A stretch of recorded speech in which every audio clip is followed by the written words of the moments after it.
le taillot. C'était un grand gaillard de mine haute et fière. Dans son œil injecté luisait un feu sanglant. On vantait ses exploits, son audace guerrière.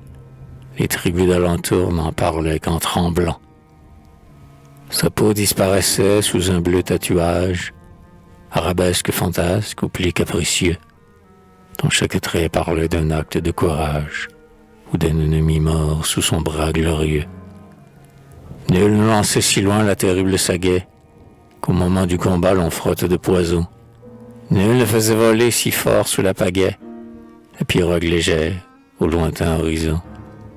Ajoutons qu'il était seigneur de haut lignage, cousin favori du roi de la tribu, un vieux gredin perclus, sinistre anthropophage, de lèpre, d'eau-de-vie, de meurtre fourbu. Il était mon taillot. J'avais pris l'habitude de l'amener courir avec moi dans les bois. Et quand la marche était ou trop longue ou trop rude, sur son dos ou son cou, je montais à mon choix. Quand midi calcinait la plage de sa flamme, dans sa case j'allais m'étendre sans façon. Il me laissait son lit, sa natte et sa femme, et s'en allait dormir à l'ombre d'un buisson.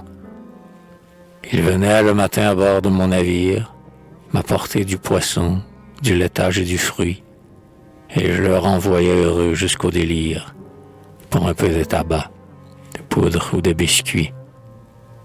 Il bondissait, rempli d'une joie enfantine, quand nos clairons sonnaient le fauve branle-bas. Il buvait mon alcool et ma térébenthine. Il avait le gosier de fer comme les bras.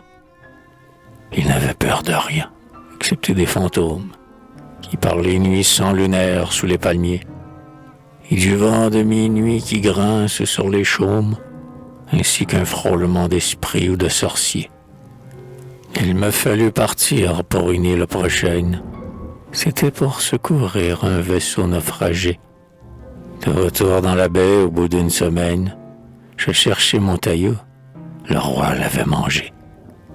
Le grand prêtre avait dit au roi, « Si la vieillesse, et si le mal rongeur courbe ton noble front, rappelle-toi d'un guerrier, sa vigueur, sa souplesse et son âme vaillante en ton corps passeront. Et pour s'incorporer sa jeunesse et sa force, pour rafraîchir un sang par la lymphe épaissie, le roi l'avait mangé sur un grand plat d'écorce, pimenté bien à point, de patates farcies.